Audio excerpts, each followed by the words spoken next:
آله وصحبه أجمعين أما بعد فقد قال الله تبارك وتعالى في القرآن المجيد والفرقان الحميد فأعوذ بالله من الشيطان الرجيم بسم الله الرحمن الرحيم الرحمن علم القرآن وقال النبي صلى الله عليه وسلم إن الله يرفع بهذا الكتاب أقواما ويضع به آخرين صدق الله وصدق رسوله النبي الكريم اللهم صل على سيدنا ومولانا محمد وعلى آل سيدنا ومولانا محمد وبارك وسلم. عزیزان گرامی، یہ محفل، یہ مجلس بڑی بابرکت مجلس ہے. قرآن عظیم کی نسبت پر منعقد کی گئی ہے اور پھر اسی کے ساتھ ساتھ حضرات علماء اعظام کا یہاں تشریف لانا بڑی تعداد میں، یہ بھی اہل بستی کے لیے بڑی سعادت کی بات ہے. قرآن عظیم اللہ تبارک و تعالی کی واحد ایسی کتاب ہے جو اللہ تبارک و تعالی نے جس طرح سے نازل فرمائی ہے بعینہ دنیا میں اسی طرح موجود ہے. اللہ تبارک و تعالی کی دیگر کتابیں نازل ہوئی ہیں، اللہ نے نازل فرمائی ہیں، تورات ہے، انجیل ہے، زبور ہے اور صحف ابراہیم ہیں، ابراہیم علیہ السلام پر نازل ہونے والے صحیفے اور دیگر آسمانی کتاب. اس قرآن عظیم میں اور دیگر آسمانی کتابوں میں بڑا فرق ہے. ایک بڑا فرق تو یہ ہے کہ یہ واحد ایسی کتاب ہے قرآن عظیم جس کی تلاوت کا، جس کے پڑھنے کا حکم دیا گیا ہے. نہ تورات کی تلاوت کا حکم دیا گیا، نہ انجیل کی تلاوت کا حکم دیا گیا، نہ زبور کی تلاوت کا حکم دیا گیا. قرآن کریم ہی کی تلاوت کا حکم دیا گیا ہے. اور ظاہر بات ہے جب قرآن کریم کی تلاوت کا حکم دیا گیا ہے تو اس کی تلاوت کے کچھ آداب بھی ہیں، کچھ اصول بھی ہیں. اس کو پڑھنا سیکھنا ان اصول کے مطابق یہ ہر ایک مسلمان پر ضروری ہے. قرآن عظیم نے خود فرمایا وَرَتِّلِ الْقُرْآنَ تَرْتِيلًا وَرَتِّلِ الْقُرْآنَ تَرْتِيلًا، اور ایک جگہ ارشاد فرمایا نبی علیہ السلام کو لَا تُحَرِّكْ بِهِ لِسَانَكَ لِتَعْجَلَ بِهِ إِنَّ عَلَيْنَا جَمْعَهُ وَقُرْآنَهُ فَإِذَا قَرَأْنَاهُ فَاتَّبِعْ قُرْآنَهُ. بڑی عجیب بات ہے. نبی اکرم صلی اللہ علیہ وسلم وحی نازل ہوتی تھی، فرشتہ وحی لے کر آتا تھا. آپ علیہ السلام اس خطرے سے کہ کہیں کوئی لفظ چھوٹ نہ جائے ساتھ ساتھ اس کے پڑھا کرتے تھے اور جلدی جلدی پڑھا کرتے تھے. نبی علیہ السلام کو اللہ پاک نے منع فرمایا لا تحرک به لسانک لتعجل به، آپ اپنی زبان کو جلدی جلدی حرکت نہ دیا کیجیے، یعنی قرآن عظیم جلدی نہ پڑھا کیجیے. اس کو یاد کرا دینا ہماری ذمہ داری ہے، اور صرف یاد ہی کرا دینا ذمہ داری نہیں ہے، آپ کی زبان پر اس کو جاری کرا دینا یہ بھی ہمارا کام ہے. اس لیے دونوں باتیں علیحدہ علیحدہ ہیں. یاد ہو جانا اور پھر اس کو پڑھنا. بہت سارے حفاظ ایسے دیکھے گئے ہیں جو حافظ تو ہو جاتے ہیں اور بہت عمدہ حافظ ہوتے ہیں، لیکن ان کے اندر یہ صلاحیت نہیں ہوتی کہ رمضان المبارک میں مصلی پر کھڑے ہو کر کے قرآن کریم تراویح میں پڑھ لیں اور سنا لیں. تو معلوم یہ ہوا قرآن عظیم کا یاد ہونا الگ چیز ہے اور قرآن عظیم کا زبان پر جاری ہو جانا الگ چیز ہے. الغرض قرآن عظیم واحد ایسی کتاب ہے آسمانی کتابوں میں جیسے نازل ہوئی ہے ویسی ہے اور آج تک ویسی ہی ہے اور قیامت تک رہے گی. اللہ پاک نے اس کی حفاظت کا وعدہ فرمایا ہے.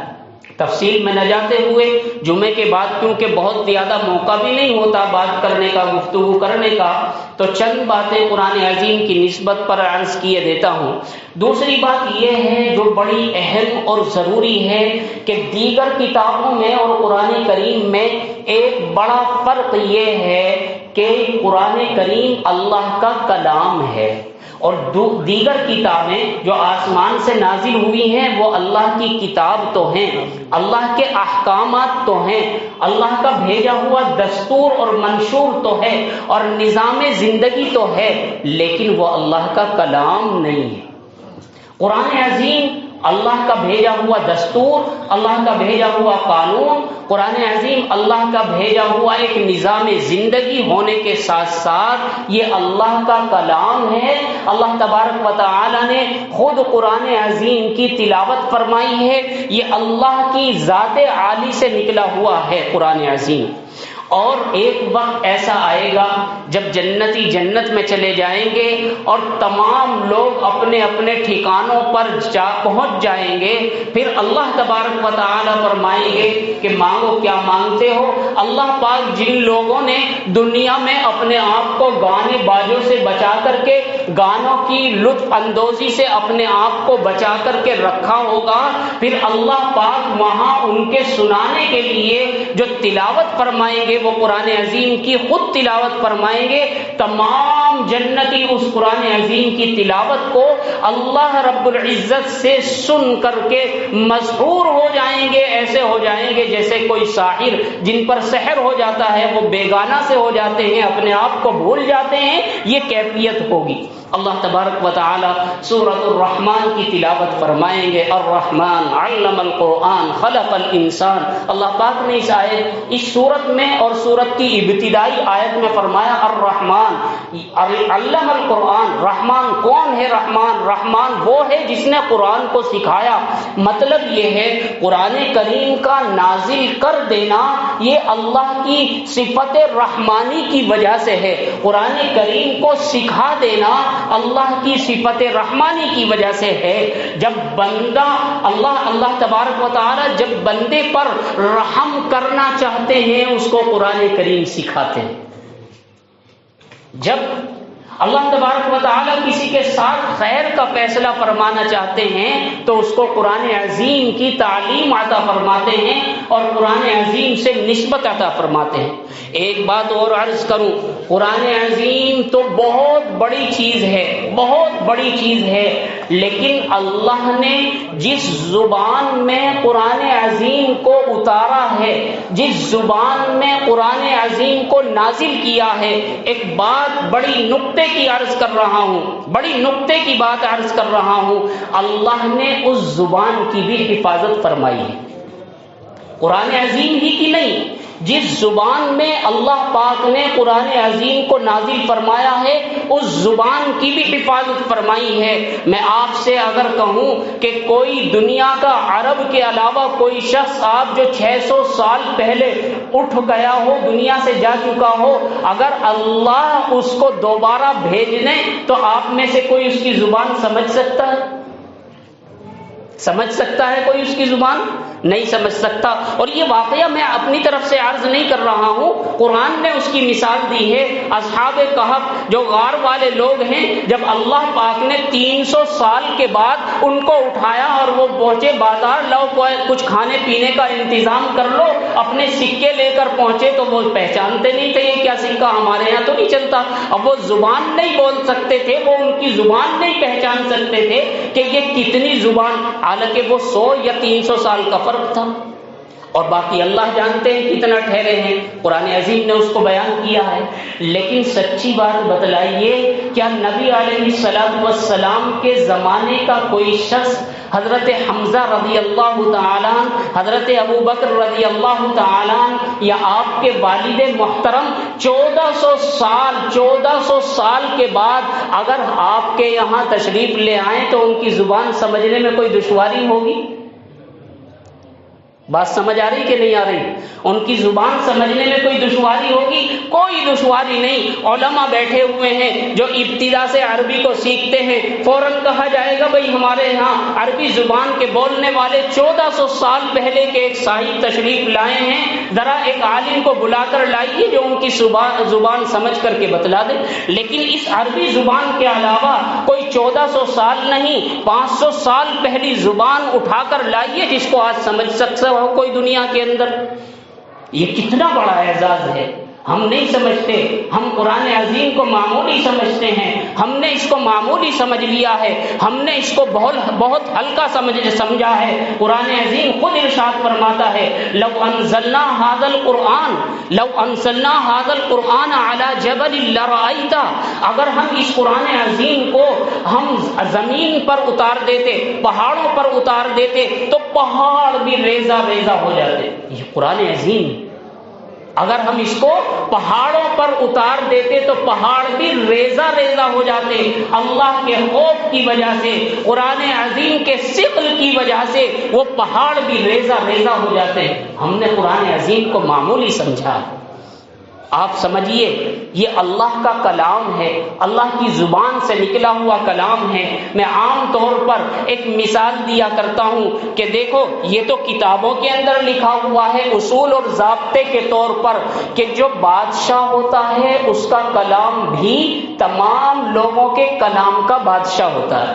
جو جس علاقے کا بادشاہ ہے اس بادشاہ کا جو کلام ہے، اس کی جو گفتگو ہے، تمام لوگوں کے کلام کا بادشاہ ہوتی ہے۔ تو اللہ تو بادشاہوں کے بادشاہ ہیں، تو اللہ کا کلام بھی بادشاہوں کا بادشاہ ہے۔ میں عرض کروں ایک تو عام لوگوں کا کلام ہوتا ہے، اس کی کوئی خاص اہمیت نہیں ہوتی، لیکن ایک بادشاہ کا کلام ہوتا ہے، اس کی کتنی اہمیت ہوتی ہے۔ میں مثال دیتا ہوں، اب سے کچھ پہلے آپ نے سنا ہوگا ہمارے پرائم منسٹر مودی صاحب نے ایک اعلان کیا تھا آج سے 500 کا اور 1000 کا نوٹ بند۔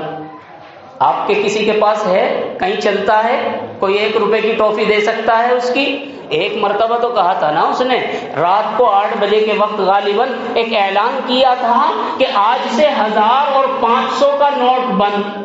اب سارے لائن میں لگ گئے، سارے اچھے لائن میں لگ گئے۔ بھئی یہ تو ردی ہو جائے گا، یہ تو خالی کاغذ رہ جائے گا، اس لیے اس کو جلدی جلدی بدلو۔ یہ ہمارے وقت کے بادشاہ کا اعلان ہے، اگر نہیں مانیں گے تو ہم نقصان میں جائیں گے۔ یہ بادشاہ کے کلام کی اہمیت ہے، اللہ کے کلام کی اتنی بھی اہمیت نہیں ہے ہمارے۔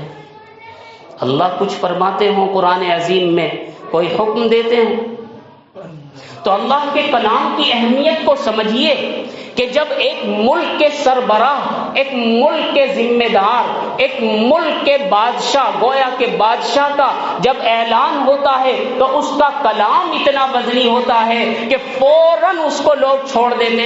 اب آپ دیکھیے اپنے کلام کی اہمیت کو، اب آپ پورا ہندوستان چلانا شروع کر دے کہ بھئی آج سے 2000 کا نوٹ بند ہو سکتا ہے؟ بند ہو سکتا ہے کیا؟ مجھے بتائیے کتنا بڑا فرق ہے ایک عام آدمی کے کلام میں اور ایک وقت کے بادشاہ کے کلام میں۔ تو جو بادشاہوں کے بادشاہ ہیں اس کے کلام کا عالم کیا ہے، سمجھیں ذرا۔ ہم نے معمولی سمجھا ہے، اسی لیے ہم نقصان اٹھا رہے ہیں، اس لیے ذلت میں جا رہے ہیں۔ تاریخ گواہ ہے کہ جب قرآن کریم اللہ پاک نے دنیا کے اندر بھیجا ہے، نازل فرمایا ہے، جن لوگوں نے جو ذلیل تھے، رسوا تھے، بے عزتیں تھے، ان کی کوئی عزت نہیں تھی، ان کی کوئی وقت زمانے میں نہیں تھی، جہالت کا بے انتہا دور تھا، ظلمتوں کا اندھیرا تھا، لوگ عزت سے پیش نہیں آتے تھے، درندگی کا بے انتہا حال تھا، برا حال تھا۔ ایسے حال میں قرآن عظیم آیا ہے، کتنی عزتیں قرآن عظیم نے دی۔ جن لوگوں نے قرآن عظیم پر عمل کیا ہے وہ حضرات صحابہ، اور جن لوگوں نے اس وقت بھی قرآن عظیم سے منہ موڑا تھا، قیامت تک ان کو ایسا ذلیل کیا ہے کہ لوگ ذلت کے ساتھ ان کا نام لیتے ہیں، اور قیامت تک ذلت کے ساتھ ان کا نام لیا جاتا رہے گا، ذلت کے ساتھ نام لیا جاتا رہے گا۔ اور جس نے قرآن کو عزت کے ساتھ، وقت کے ساتھ، اہمیت کے ساتھ اس کو سنا ہے اور اس پر عمل کیا ہے، اللہ نے ان کو عزت بھی ایسی دی ہے کہ جب تک قرآن باقی رہے گا ان کی عزت باقی رہے گی، اور قرآن ہمیشہ باقی رہے گا ان کا تذکرہ بھی ہمیشہ باقی رہے گا۔ حضرات صحابہ کا تذکرہ کہیں رضوان اللہ تعالی علیہم اجمعین ہے، کہیں کوئی الفاظ ہیں، کہیں کوئی الفاظ ہیں۔ قرآن عظیم سے پوچھئے، قرآن آیا، اور میں نہیں کہتا، میں نے نبی اکرم صلی اللہ علیہ وسلم کا فرمان پڑھا تھا، تلاوت کی تھی، ان اللہ یرفع بہذا الکتاب اقواما۔ آج کے حالات کو دیکھیں اور نبی کے اس فرمان کو پرکھیں۔ اپنے حالات کو دیکھیں اور نبی کے اس فرمان کو سمجھیں۔ میرے آقا صلی اللہ علیہ وسلم نے ارشاد فرمایا ان اللہ یرفع بہذا الکتاب اقواما، اللہ پاک اس کتاب یعنی قرآن عظیم کے ذریعے بہت سی قوموں کو بلند کرتے ہیں۔ اور آگے ارشاد فرمایا جو بڑا خطرناک جملہ ہے وَيَضَعُ بِهِ آخَرِينَ، اور بہت سے لوگوں کو اس قرآن عظیم کے ذریعے ذلیل کرتے ہیں۔ تو کہیں ایسا تو نہیں ہے، میں تو ایک بڑا سبب ہمارے ذلیل ہونے کا یہی سمجھتا ہوں کہ آج ہم قرآن عظیم سے دور ہوتے جا رہے ہیں، قرآن عظیم سے ہمارا تعلق، قرآن عظیم سے ہماری وابستگی، قرآن عظیم سے ہمارا رشتہ بڑا کمزور پڑتا جا رہا ہے۔ وہ دیندار گھرانے جو اب سے پہلے قرآن عظیم کی تلاوت سے معمور ہوا کرتے تھے، وہ دیندار گھرانے آج صبح سویرے اٹھ کر ان میں نیوز اور اسی طرح سے پیپر وغیرہ، نیوز پیپر یا نیوز چینلوں کی آواز آتی ہے، قرآن عظیم کی تلاوت کی آواز نہیں آتی۔ پہلے مستورات گھر میں تلاوت کیا کرتی تھی، دو بچیاں، نوجوان بچیاں، کم عمر بچیاں صبح سویرے فجر کی نماز کے بعد قرآن عظیم کی تلاوت کیا کرتی تھیں، لیکن آج موبائل، اٹھتے ہی سب سے پہلے موبائل چیک کرتے تھے، جبکہ میرے آقا صلی اللہ علیہ وسلم فرماتے ہیں کہ سب سے پہلے جب اٹھو اپنی آنکھوں کو ملو اس طرح سے، اور آنکھ مل کر کے پڑھو اشہد ان لا الہ الا اللہ واشہد ان محمدا عبدہ ورسولہ، اور پھر پڑھو الحمدللہ الذی احیانا۔ تمام تعریفیں اس رب کی ہیں، اس اللہ کی ہیں جس نے دوبارہ زندگی عطا فرما دی۔ کتنا بڑا احسان ہے۔ وہ چاہتا تو یہ آدھا مر چکا تھا، نیند موت کی بہن ہے، نیند موت کی بہن ہے، اور یہ آدھا مر چکا ہوتا ہے، اس کو نہیں خبر ہوتی۔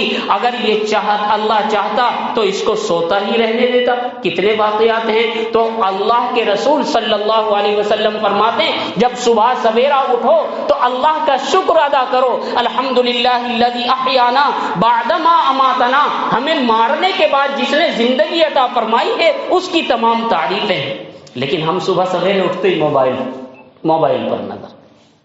میں دوسری طرف نہیں جاؤں گا، وقت بہت تنگ ہے۔ تو جن گھروں میں تلاوت قرآن عظیم کی آواز آیا کرتی تھی، آج قرآن عظیم کی دولت سے، تلاوت سے وہ گھر محروم، آج عاملوں کے پاس بھاگتے۔ یاد رکھیے جو گھر خالی ہوتا ہے شیطان کا اڈا ہوتا ہے۔